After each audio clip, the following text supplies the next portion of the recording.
여러분 안녕하십니까? 박봉하TV 박봉하 인사드립니다. 오늘 이 시간에는 애습, 복습 관리에 대해서 공부해 보도록 하겠습니다. 공부는 반복학습이 성패를 좌우합니다. 한번 공부를 하면 끝이라고 생각하고 있는지 모르지만 기억은 오래가지 않습니다. 그 기억을 오래 유지하기 위해서는 애습과 복습을 하여야 합니다.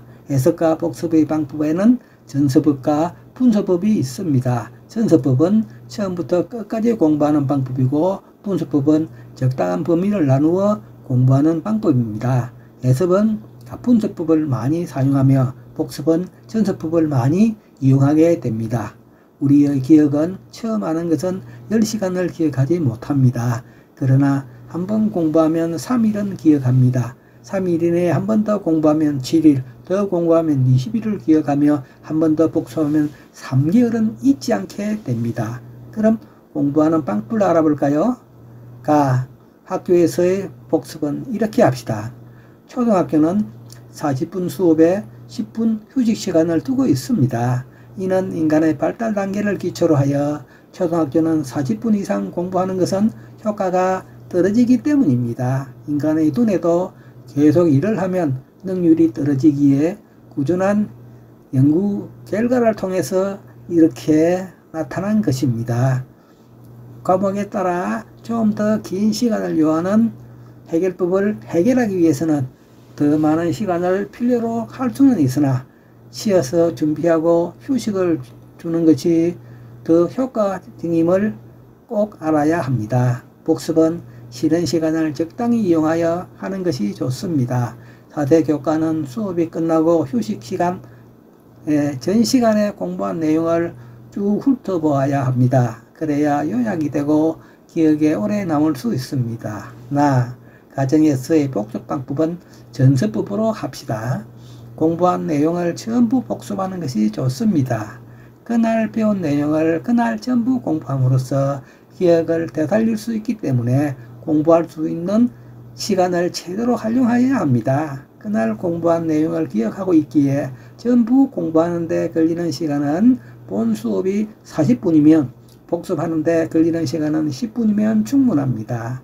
그날 공부한 내용뿐만이 아니라 처음부터 공부한 내용을 모두 복습하는 전서법이 효과적이라는 것입니다. 특히 개념을 공부한 날에는 개념을 이해하는 데 중점을 두고 이해뿐만 아니라 문제 해결까지 할 수 있도록 하여야 합니다. 이런 날에는 좀 더 많은 시간을 투자하여야 합니다. 그럼 첫째, 그날 학교에서 학습한 시간표대로 복습을 하면서 읽고 쓰고 이해하고 문제풀이를 합니다. 둘째, 그날 공부한 부분의 교과서 내용을 정독하여 읽기를 통한 이해도와 읽기 능력을 높일 수 있습니다. 셋째, 교과서를 읽으면서 중요한 부분과 이해가 안 되는 부분을 알아서 표시하여 다시 기억을 되살릴 수 있게 합니다. 넷째, 다음 날은 그 전날 복습한 내용을 공부하면서 그날 공부한 내용을 공부하는 것이 기억을 더 오래 가도록 하는데 좋습니다.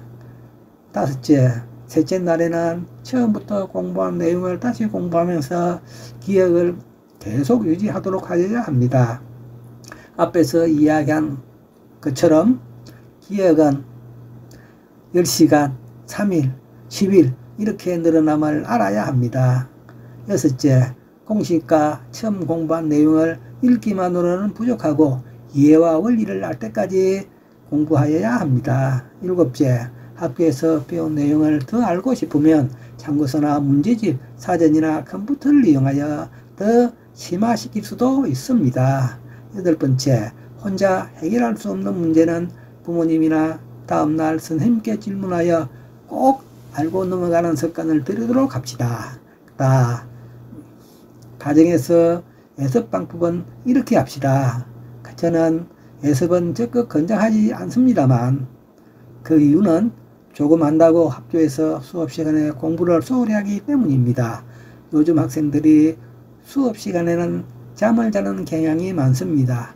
그 이유가 학원에서 선수학습을 하여 오기 때문에 본 수업 시간이 재미가 없기 때문입니다. 그러나 예습을 한다면 이해와 개념을 착실히 공부하도록 권장하고 싶습니다. 첫째, 다음날 공부할 내용대로 교과서나 참고서를 읽어 가볍게 공부합니다. 둘째, 복습한 내용에 덧붙여 예습도 해봅니다. 셋째, 다음 시간에 공부한 내용을 예습하고 이해가 안 되는 부분은 표시하여 놓아 다음날 수업 시간에 좀 더 열심히 듣고 그래도 모르면 선생님의 도움을 받습니다. 넷째, 예습을 하는 중에 도저히 이해가 되지 않으면 부모님이나 아는 사람의 도움을 받습니다.